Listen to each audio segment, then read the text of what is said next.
오늘 함께 살펴볼 또 은혜 말씀은 창세기 34장 말씀입니다.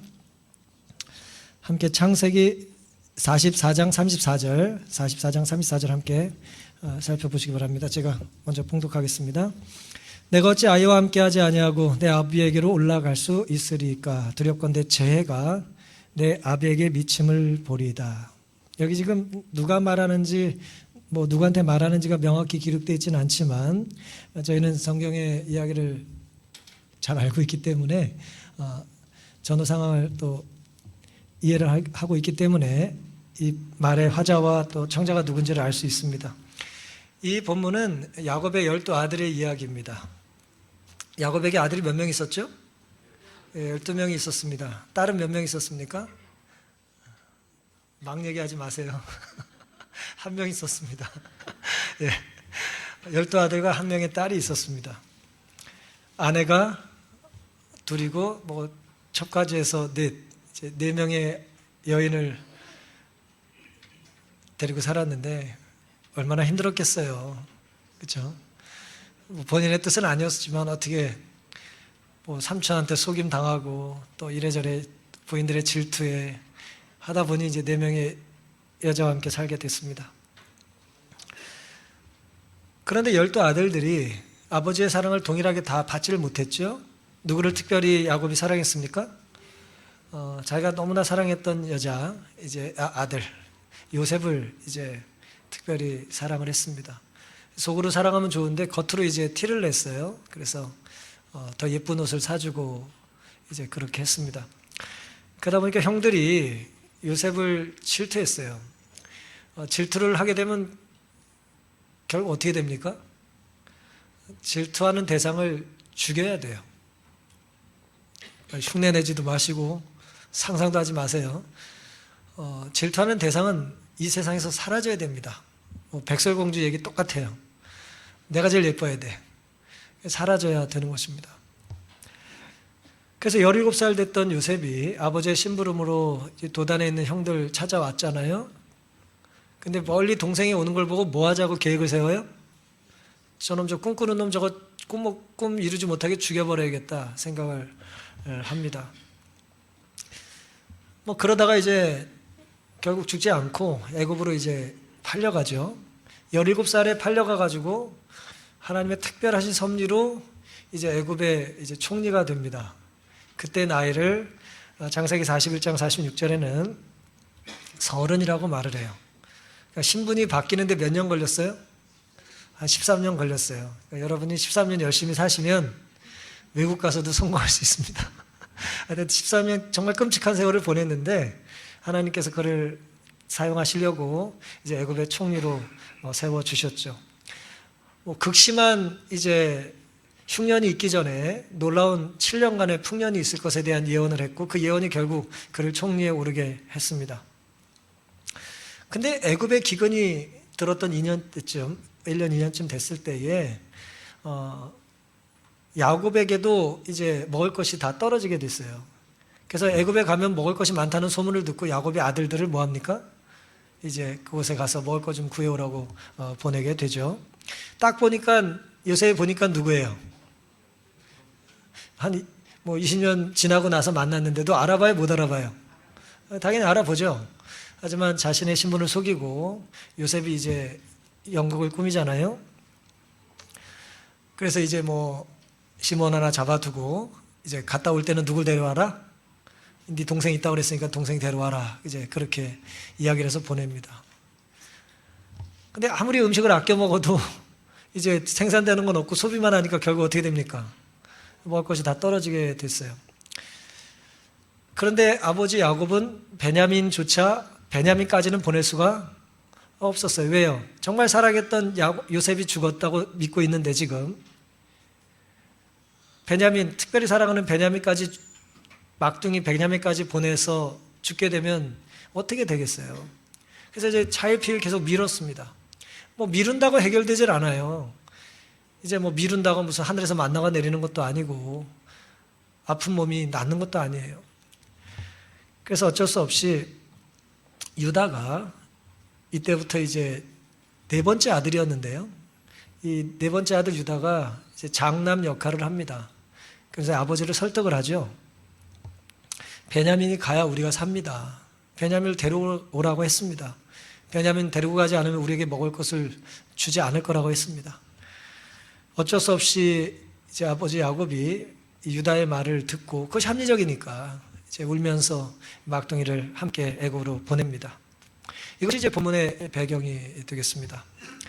오늘은 유다라고 하는 야곱의 네 번째 아들 유다의 삶에 나타난 참 회개의 열매라는 제목으로 함께 말씀의 은혜를 나누겠습니다. 창세기 43장 9절에 보시면 유다가 우리에게 보여줬던 이 회개의 열매가 이제 이렇게 기록되어 있습니다. 내가 그의 몸을 담보하오리니 아버지께서 내 손에 그를 물으소서. 내가 만일 그를 아버지께 데려다가 아버지 앞에 두지 아니하면 내가 영원히 죄를 지리이다. 이게 지금 유다가 아버지 야곱에게 동생 베냐민을 데리고 가게 해달라고 설득하며 했던 말이에요. 무슨 말을 썼냐면 내가 그의 몸을 담보하오리니 그랬어요. 요지는 뭡니까? 문맥상의 의미가 뭐예요? 동생 죽으면 내가 생명을 걸고 그를 지키겠다, 그 얘기입니다. 내가 죽더라도 동생을 살려오겠다, 그런 얘기죠.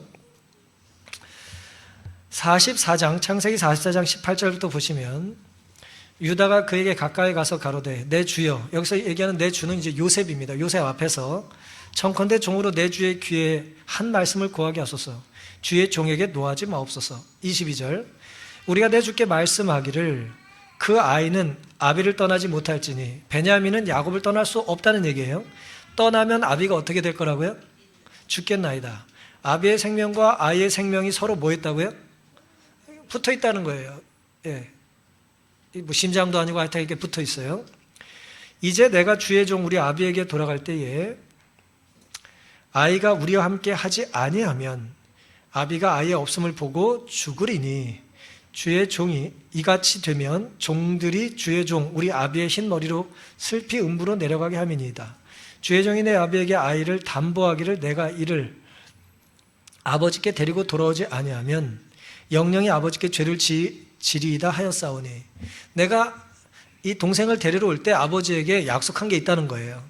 그러니 이 약속을 내가 지킬 수 있게 해달라고 이제 요셉에게 부탁을 하고 있는 것입니다. 내가 책임을 지겠다. 우리가 그런 말대로 혹은 그런 결심 합니까, 안 합니까? 안 해요? 뭐 물을 묻히지 않게 하겠다고 책임지고 결혼하지 않았나요? 예. 그런 얘기들, 그런 결심들을 그 순간엔 진짜였으니까 이제 그렇게 합니다. 그리고 어린아이가 아플 때 뭐라고 얘기해, 부모들은? 이 아이만 살려주시면 내가 정말 이 아이 괴롭히지 않고 하나님 뜻 안에서 정말 건강하게 키우겠다고 하죠. 또 저도 어렸을 때 때로 저희 어머님이 좀 편찮으실 때마다 기도를 많이 드렸었어요. 어머니 건강 회복해 주시면 제가 바르게 살겠다고, 내가 나쁜 짓 안 하겠다고, 내가 훌륭한 사람이 되겠다고. 뭐 좀 매우 이상한 거래긴 한데 우리가 그런 얘기를 하는 것이죠. 내 사랑하는 사람의 아픔을 하나님 해결해 주시면 내가 뭔가 좀 바르게 살아보겠다고 하는 결심들을 하게 되는 것입니다. 책임을 지겠다는 거예요. 담보, 흔히 말하는 모기지, 그 말이에요, 영어로. 내가 이제 그거 책임 못 지면 내 거 다 담보로 주겠다, 그 얘기입니다. 물론 이 모든 상황은 이제 요셉이 이제 뒤에서 이제 연극을 꾸민 거예요. 이제 돈을 넣었다가 이제 도둑으로 몰고 또 뭐예요? 은잔을 또 베냐민 가방에 넣어가지고 또 그를 잡아오게 하고 이제 노예로 삼겠다고 하는 것입니다. 하지만 이 상황을 다른 사람들은 알아요, 몰라요? 잘 몰라요. 요셉만 지금 모든 걸 알고 있는 것입니다. 그 상황을 모르고 유다가 매우 진지하게 내 생명까지 내놓을 테니 나를 잡고 동생을 내어주시면 안 되냐고 이야기를 하고 있는 것입니다.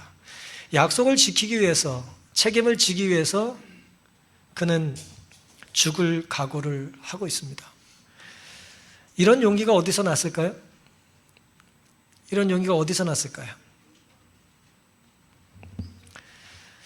유다가 이렇게 훌륭한 사람이었어요? 원래? 우리가 남 얘기하기 좋아하는데 유다 얘기 좀 하겠습니다. 오늘 유다가 훌륭한 사람이었어요? 유다는 별 훌륭한 사람이 아니었어요. 유다뿐 아니라 야곱의 자녀들이 이렇게 훌륭하지 않아요. 정확히 22년 전인데 성경은 요셉을 형들이 멀리서 보고 죽이기를 꾀했다고 기록을 했어요. 아유, 얼마나 이게 무슨 망할 집안이면 동생이 오는 걸 보고 죽일 계획을 짜냐 이거예요. 그리고 구덩이에 던지고 악한 짐승이 그를 잡아먹었다고 피를 묻혀가지고 동생 팔아먹은 다음에 아버지를 속이죠. 그 다음에 요셉이 꿈을 꿨을 때 형들이 다 비웃었어요. 아버지한테 야단도 맞았지만 형들이 기가 막히잖아요. 되도 안 되는 소리를 하고 말이에요. 좋은 옷 입더니 애가 정신이 좀 나간 것 같고.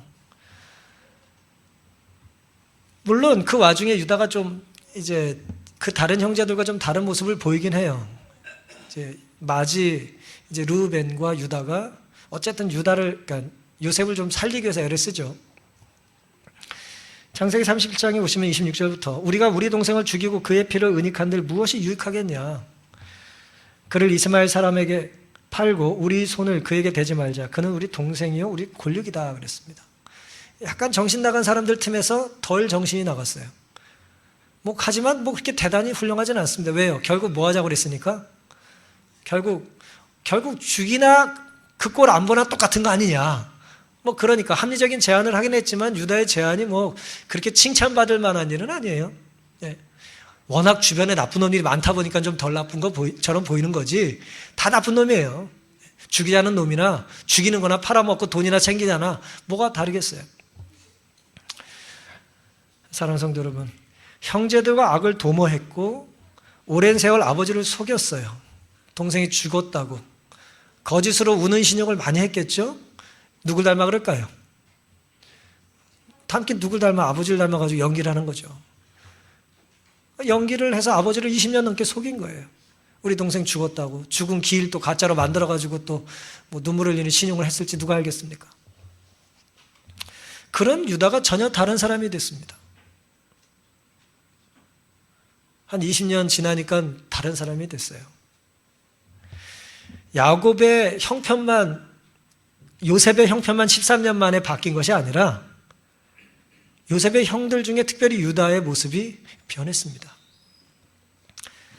속이던 아버지를 지금 위로했고 요셉을 내버린 자가 베냐민을 자기 생명을 내놓고 책임지겠다고 하는 거예요. 우리가 함부로 사람을 판단하지 말아야 될 이유가 여기 있습니다.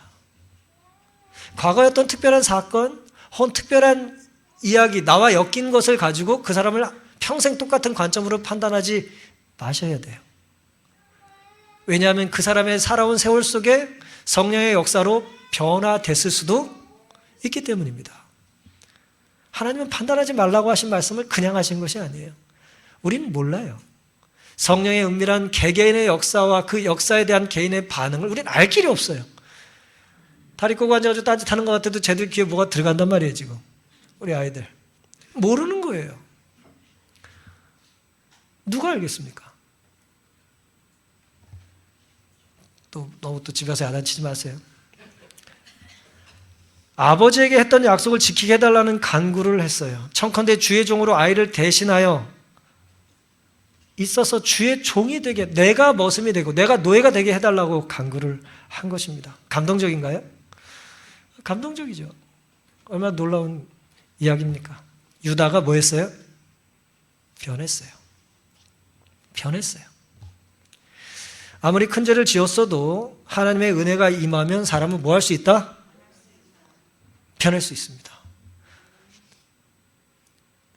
하나님의 은혜가 임하면 동생을 팔아먹고 아버지를 속이고 정말 말할 수 없는 부끄러운 삶을 살았던 사람도 변할 수 있습니다. 성경은 이런 사람들이 의를 위해 핍박을 받기도 하고 악에 익숙하게 살다가 선을 위해 죽기도 한다고 말하는 것입니다. 참 회개의 열매는 마음에 서운한 것은 해로울지라도 변치 않는 것이고 참 회개의 열매는 누군가 희생해야 한다면 내가 희생하겠다고 나서기도 하는 것입니다. 참 회개의 열매는 누군가를 희생시켜서 자기 유익을 도모하던 삶을 이제는 멈추는 것입니다. 내 필요를 채우려고 아버지가 가장 사랑하는 아들을 팔아버리던 삶을 멈추고, 내가 희생하더라도 아버지가 가장 아끼는 남은 아들이라도 살리기 위하여 필요하면 내 생명을 내놓겠다고 나서기도 하는 것입니다. 오늘 우리들은 누구를 위해서 즐겨 희생을 감수합니까? 유다가 보여준 첫 번째 회개의 열매는 동생을 위해 희생을 감수했던 것입니다. 유다의 변화가 오늘 우리에게도 있게 되기를 간절히 바랍니다. 동생을 위해서 희생을 감수한 거예요. 두 번째는 같은 사건인데요. 창세기 44장 34절에 보시면, 내가 어찌 아이와 함께 하지 아니하고 내 아비에게로 올라갈 수 있으리까 두렵건대 재가 내 아비에게 미침을 보리이다 그랬습니다. 재가 아비에게 미침을 본다라고 할 때 그 재가 뭐죠? 아들 안 가면, 아들 죽으면 아버지도 죽는다는 거죠. 이 재는 아버지의 죽음이에요. 유다가 지금 누굴 걱정해요? 아버지를 걱정해요. 아버지의 죽음을 걱정합니다. 우리가 누군가 아프고 병들었다고 하면 사실 뭘 걱정하는 거예요? 그 생명이 사라질까 걱정하는 거잖아요. 그렇죠? 이전에 생명이 사라지길 바랬을지 몰라요. 아유, 저 아버지는 그냥 편애만 하고 저기 아주 나쁜 아버지라고 그렇게 생각했을지 모르죠. 하지만 이제 유다는 그 아버지의 생명을 이제 염려하게 됐다는 것입니다. 아들을 보지 못하면, 베냐민을 보지 못한 그 아버지가 돌아가실 거다. 이전에 두려웠던 이유와 지금 두려운 이유가 바뀌었어요. 쟤는 아버지가 너무 살아서 기운이 세가지고, 기운이 세고 날 사랑해주지 않아가지고 미워서 힘들어서 괴로웠는데, 이제는 그 기운 빠진 아버지가 뭐 할까봐? 돌아가실까봐 이제 염려를 하게 된 것입니다. 부모님이 때리는 회초리의 기운이 약해지는 걸 걱정한다고 그러잖아요, 효자들이. 요즘 회초리를 안 들어가지고 그런 감동적인 얘기도 없어요. 부모님은 나를 좀 세게 때리셨어야 되는데, 이제는 아무리 맞아도 아프지가 않아요. 유다가 이제 그렇게 변한 것입니다. 자기가 두려운 것, 내가 죽을 수도 있다는 사실이 아니라 아버지가 돌아가실 수도 있다는 게 두려운 것입니다. 그러니까 위대한 사람, 위대한 신앙인, 회심 혹은 회개의 열매는 어떻게 생각하면 단순해요. 생명에 대한 관점이 바뀌는 거예요. 나를 위하던 삶에서 남을 위하는 삶으로 이제 바뀌는 것입니다. 남을 죽이더라도 내가 살길 원하던 삶이 아니라, 내가 먼저 좀 잠들더라도 내가 사랑하는 사람들이 더 살기를 바라는 것입니다. 사실 당시 이제 유다와 형제들을 이렇게 뒤에서 이렇게 니네 정탐꾼이다, 이 동놈다, 이제 내 걸 훔쳐갔다고 이제 계속해서 괴롭히는 사람이 누굽니까? 요셉이잖아요. 요셉이 지금 이 모든 음모를 꾸미고 뒤에서 연극하고 있는 거 아니에요? 근데 요셉의 관심이 사실 누구에게 있었습니까? 창세기 43장 27절부터 보시면 요셉이 이제 이렇게 반응을 해요. 요셉이 그들의 안부를 물으며 가로되, 너희 아버지, 너희가 말하던 그 노인이 안녕하시냐? 지금까지 생존하셨겠냐? 생존해 계시냐고 물어요. 니네 아버지, 니네 자녀들 참 많이 나셨는데 그 노인네 살아 계셔? 아무렇지도 않게 묻지만 사실은 어떤 마음으로 묻는 거예요? 그 아버지 혹시 돌아가셨을까 봐. 이제 진짜 살아 계시냐? 그 아버지 살아 계시냐 이거예요. 아버지에 대해서 관심을 가지죠, 요셉이. 그들이 대답하되 28절, 주의 종 우리 아비가 평안하고 지금까지 생존하였나이다 하고 머리 숙여 절하더라 그랬어요. 요셉이 하나 해결했어요. 아버지 22년 지났는데도 아직 살아 계시구나. 29절, 요셉이 눈을 들어 자기 어머니의 아들 자기 동생 베냐민을 보고 가로되, 너희가 내게 말하던 너희 작은 동생이냐? 모른 척하고 물어요. 얘가 걔야? 얼마나 정말 마음이 뭉클했겠습니까? 자기 남은 피부치 하나 동생이 22년 만에 이제 만나게 된 거예요. 그가 또 가로되, 소자여, 하나님이 내게 은혜 베푸시기를 원하노라. 요셉이 아우를 인하여 마음이 타는 듯하고 급히 울 곳을 찾아 안방으로 돌아가서 울었다 그랬어요. 당시 요셉의 관심은 누구에게 있었습니까? 아버지와 동생 베냐민에게 있었어요. 아버지가 건강하신지 동생이 잘 자랐는지를 이제 확인하고 싶었던 것입니다. 자신의 신분을 속이고 자기에게 너무나 소중한 두 대상, 아버지와 동생을 이제 쉬운 말로 살리기 위하여 연극하고 있는 거예요, 지금. 그를 괴롭히려고 죽이려고 하는 게 아니라 그들을 살리기 위해서 이 형제들이 변해야 다시 맡길 거 아니에요. 동생도 맡기고 아버지도 계속해서 속이는지 변했는지를 확인하고 싶은 것이니까요. 이 상황을 전혀 모르는 형제들이 그래서 최선껏 뭐하냐? 최선껏 열심히 삽니다. 그러니까 이걸 하나의 무대로 본다면, 요셉이 꾸민 무대로 본다면 형들이 지금 최선을 다해서 뭐하고 있어요? 연기한 거예요. 우리 오늘 집사님이 연주를 아름답게 하신 것처럼 최선을 다해서 뭔가를 하고 있어요. 애들이 오락할 때 최선을 다하는 것처럼 최선을 다해서 뭘 하고 있어요. 집중해서 지금. 총리가 묻는 말에 그 사람 한마디에 죽을 수도 있고 정말 살 수도 있는 그 두려운 순간에 그들이 최선을 다해서 살고 있어요.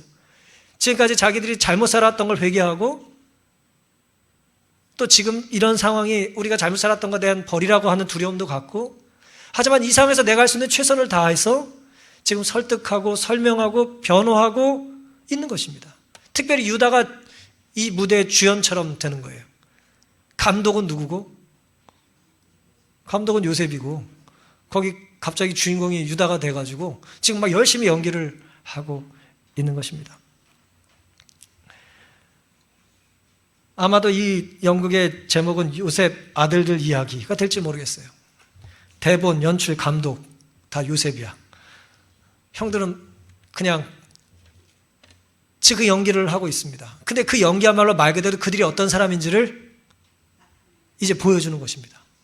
이 무대에서 대본이 따로 있지는 않아요. 자기들의 지금까지 어떤 믿음, 앞으로 살기를 원하는 각오, 다짐, 동생에 대한 사랑, 그게 그들의 대화 속에서 지금 대사가 돼서 들리고 있는 것입니다. 요셉이 확인하고 싶었던 건 뭐예요? 형들이 지금 뭐 했냐? 22년 전과 달리 변했냐 이거예요. 이 동생 내가 맡길 수 있겠는지, 아버지 건강하게 잘 모실 수 있는지, 내가 용서해도 되는지 확인하고 싶었던 거죠. 그런데 유다가 너무 연기를 잘해가지고 감독이 감동을 받았어요. 너무 감동을 일찍 받았어. 이 연극을 끝내게 생겼어요, 지금.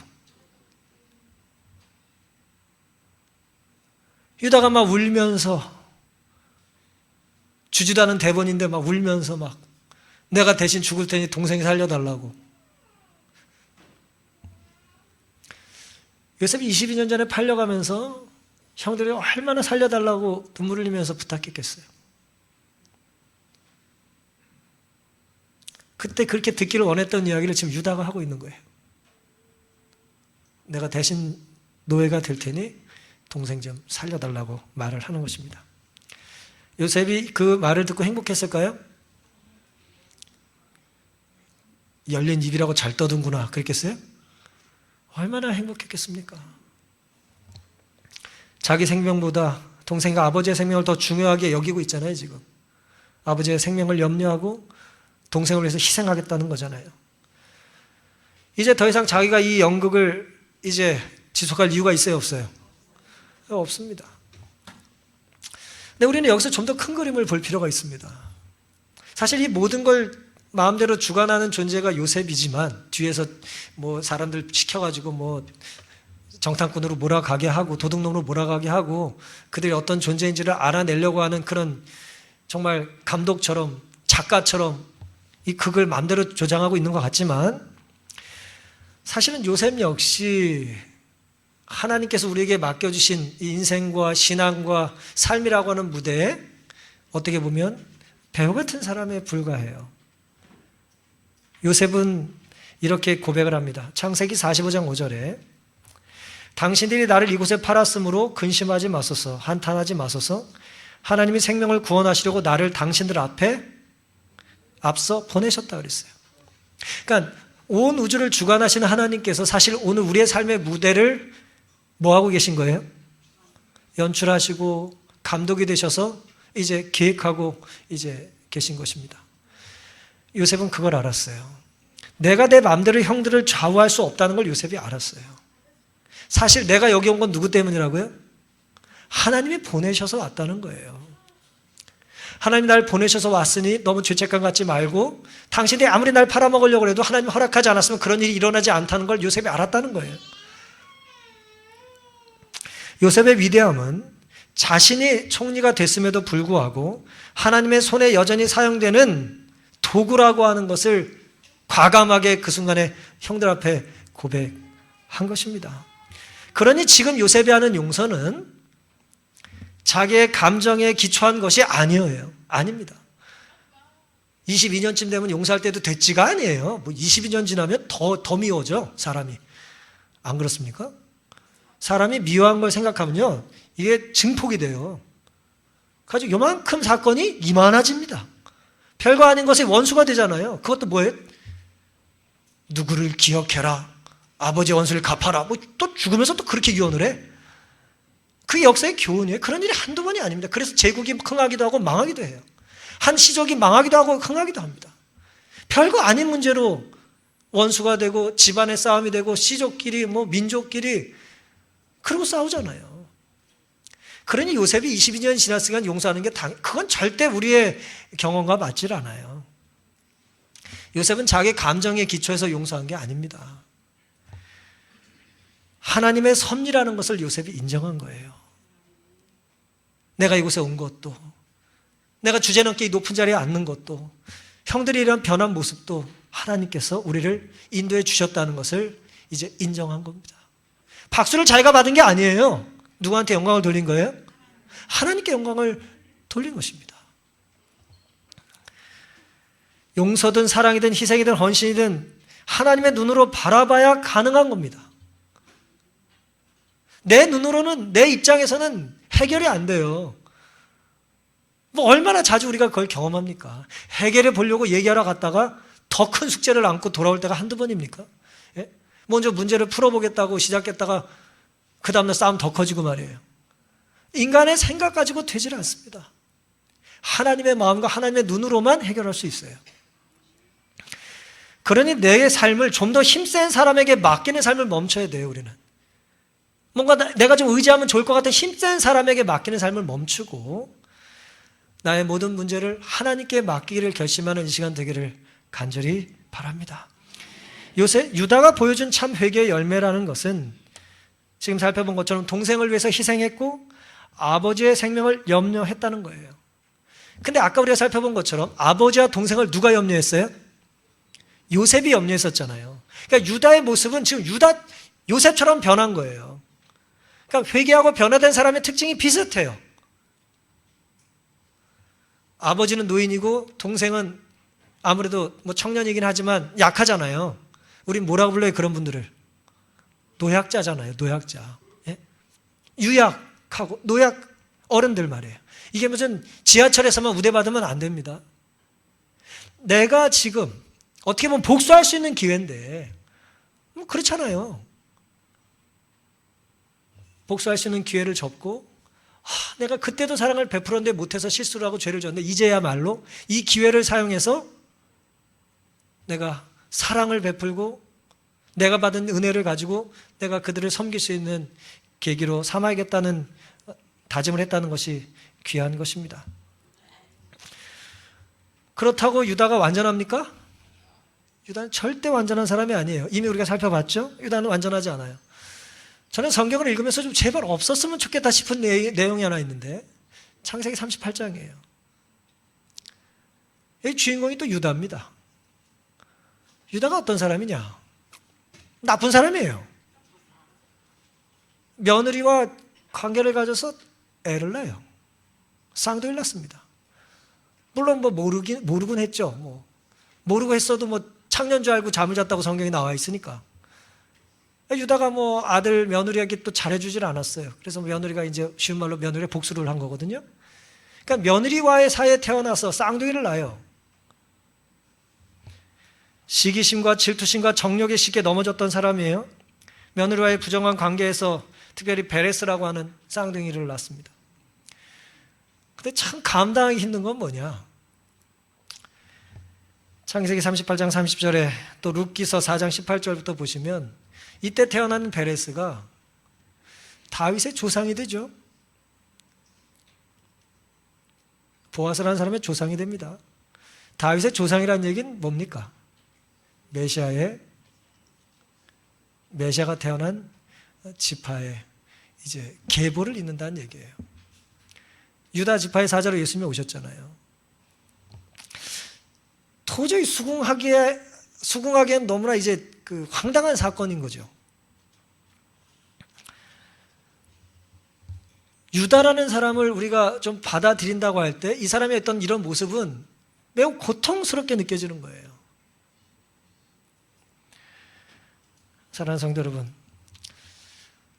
우리도 어떤 면에서 유다와 크게 다르지 않은 모습들이 있을지 몰라요. 가족을 시기하거나 부모를 원망하거나 배우자를 증오하거나 오랫동안 거짓을 품고 살았을지 모릅니다. 질투심, 시기심, 부정. 맞아, 유다 나쁜 사람이에요. 우리도 우리 자신을 혼자 서 있어서 바라본다면 나도 나쁜 사람이라는 생각을 안 할 수가 없을 겁니다. 그러니 유다처럼 우리가 나쁜데 죄만 유다처럼 짓지 말고 회개도 유다처럼 좀 하며 살면 좋겠어요. 그래, 우리는 유다를 닮았어요. 우리 가정에도 문제가 많고 우리 과거에도 문제가 많았고 참으로 부끄러운 많은 죄를 짓고 살았습니다. 하지만 우리가 유다처럼 죄만 짓지 말고 유다처럼 성령의 임재에, 성령의 역사에 반응하며 변화되는 모습도 좀 유다를 닮아 보면 어떻겠냐는 거예요. 시기, 질투, 원망, 증오, 복수, 부정한 삶, 우리가 회개해야죠. 용서하지 못한 마음, 저주를 품은 정신, 회개해야 합니다. 하지만 유다처럼 이제는 나보다 동생이나 아버지의 생명을 더 염려하는 삶으로 변해야 되는 것입니다. 유다가 변했다면 우리도 변할 수 있을까요? 유다가 변했다면, 유다를 변화시켜 주셨다면 하나님께서 우리도 변화시켜 주실 수 있으실까요?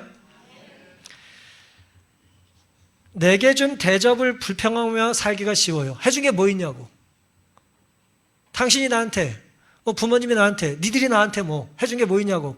부모로서, 자녀로서 배워줬어. 우리가 이렇게 말하기 쉬워요. 혹은 교회 청년들은 장로님, 어른들, 집사님들 우리한테 뭘 해줬다고 그러세요? 라고 말할 수 있습니다.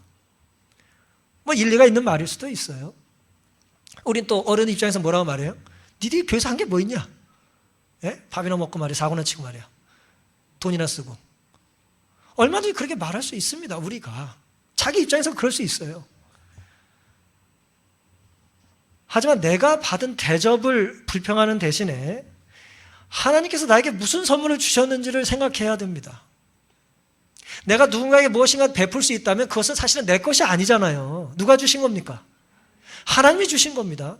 하나님이 주신 것을 우리는 나누는 거예요. 그리고 내가 받은 사람의 사랑과 봉사와 헌신을 통해서 내가 받는 건 역시 누가 주신 거예요?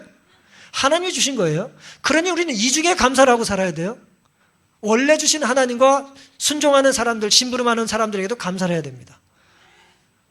택배 받으실 때 너무 뻣뻣하게 받지 마세요.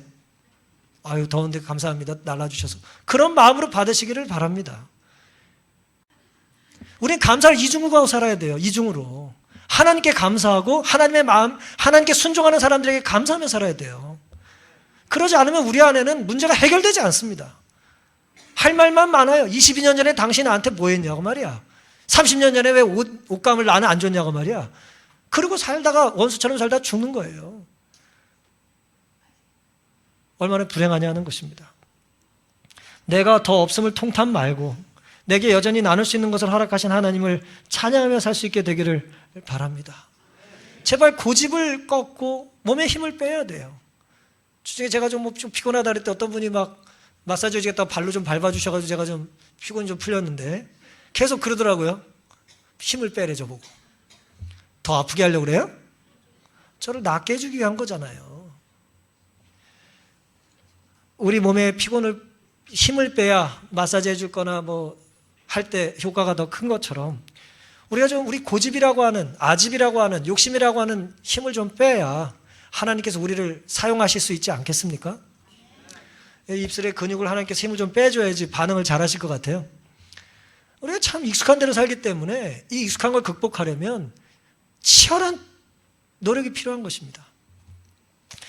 근데 사실 놀라운 것은 말이에요. 정말 놀라운 건, 감당하기 힘든 것은 이스라엘의 모든 자손들을 하나님께서는 뭐라고 불러요? 아브라함의 자손이라고도 부르지만 뭐라고도 부릅니까? 유대인이라고 부르죠. 뭐라고 불러요? 유대인이라고 불러요. 유대인이라는 말은 히브리어로 예후디라는 말이에요. 예후디. 근데 예후디라는 말은 예후다라는 말에서 나왔는데, 이 예후다라고 하는 말은 뭐냐 하면 유다의 히브리어의 표현 기록이에요. 그러니까 유대인은 무슨 인이다? 유다인이라는 얘기예요. 이스라엘의 모든 자녀는 뭐라고 불려요 지금?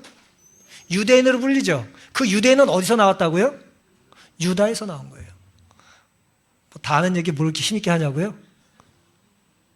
이스라엘 백성들은 누구라고요? 유다인이라고요. 왜 이렇게 불릴까요?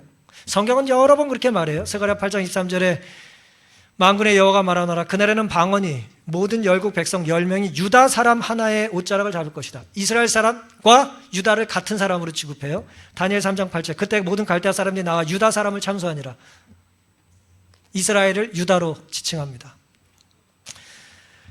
조셉 텔루슈킨이라고 하는 랍비가 유명한 책을 몇 권 썼는데, 죽기 전에 한 번은 유다인을 만나라라는 뭐 그런 이제 이런 두꺼운 책을 썼는데요. 원래 이제 원제는 이제 유대인의 지혜 뭐 그런 의미입니다. 근데 이 내용 중에 제가 물론 이제 사전에는 이제 유대인이 유다에서 파생됐다는 얘기는 나와요. 그런데 왜 유다를 유대인의 이제 대표하는 말로 사용했는지에 대한 이제 힌트를 이렇게 써놨어요. 죽기 전에 한 번은 유대인을 만나라는 책에 한 랍비가 그의 이기적이지 않은 행동을 기리기 위해 그 후로 모든 유대인들을 유다라는 이름을 사용하자고 제안했다는 거예요. 이게 유대인들에게 구전으로 내려온 이야기라는 거예요. 왜 유대인들을, 이스라엘 백성을 유대인, 유다의 자손으로 부르자고 했냐? 왜 그랬다고요? 유다가 베냐민을 살리기 위해서 어떤 행동을 했어요? 이타적인 행동을 한 것을 기리기 위해서 이스라엘 백성들은 다 이렇게 살아야 된다. 이걸 기념하자. 우리는 앞으로 누구로 살자? 유다의 백성으로 살자. 유다인으로 살자. 라고 말했기 때문에 그렇게 이런 말을 하게 됐다는 거예요. 사실인지 아닌지는 알 길은 없지만 유력한 유대 랍비가 이렇게 이제 증언을 한 것입니다. 사랑하는 성도 여러분, 유다는 창세기 44장 33절과 34절에 아이를 대신에 내가 죽겠다고 말했고 아버지가 돌아가실 게 두려우니 제발 동생을 살려달라고 이제 간구를 하죠. 이 상황에 대해 화이트는 이렇게 부조화 선지자에 기록을 하셨어요. 요셉은 만족하였다. 감동했다는 거예요. 형의 모습을 보고 감동을 한 거예요. 요셉은 만족하였다. 그는 그의 형들에게서 참 회개의 열매를 보았다. 유다의 고상한 제의를 듣고 요셉은 그 형제들 외에 모든 사람들을 나가도록 명하였다. 그리고 어떻게 합니까? 내가 요셉이라고 하는 것을 밝히죠. 가릴 필요도 없고 숨길 필요도 없어요. 속일 필요도 없어요. 연기할 필요도 없어요. 정말 형제 대 형제로 이제 용서하기 위하여 유다가 고백했던 그 고백을 그대로 받고 자기도 자기를 보여주는 것입니다. 제가 오늘 설교의 제목을 여기서 따온 것입니다. 요셉은 만족하였다. 그는 그의 형들에게서 참 회개의 열매를 보았다. 유다의 이적이지 않은 행동이 요셉을 감동시켰어요. 사랑은 사랑에 반응합니다. 결국 참 회개라는 것은 내가 사라지고 남을 높이고 내가 죽고 다른 사람을 살리는 것입니다. 무슨 정신이에요? 예수 그리스도의 십자가의 정신입니다. 사랑하는 성도 여러분, 지금까지 살아오시면서 왜 상처가 없으셨겠습니까? 왜 아픔이 없고 왜 할 말이 없고 왜 억울한 게 없었겠어요? 왜 한이 없겠습니까? 하지만 유다의 참된 회개가 요셉을 감동시킴으로 모두의 아픔을 다 해결하고 예수 그리스도의 십자가의 정신으로 온 가족을 하나로 만들었던 것처럼 오늘 우리가 바르게 회개함으로 연약한 베냐민 같은 동생도 연로한 야곱 같은 아버지도 우리가 섬기고 사랑하고 받들며 살기를 다짐하는 이 시간 되기를 간절히 바랍니다. 그러니 남과 비교하고 스트레스 받지도 마시고 과거의 죄악에 시달려 너무 괴로워하지도 마시고 하나님이 나를 용서하셨다. 나를 받아주셨다. 이제 나도 내가 사는 삶에 이기적인 선택을 하기보다는 살기 위해서 이기적인 선택을 하기보다는 남을 살리고 남을 섬기는 삶을 살기 위해서 유다 같은 참 회개의 열매와 그런 정신이 우리 모두에게 있게 되기를 바라면서 오늘 말씀을 마치겠습니다.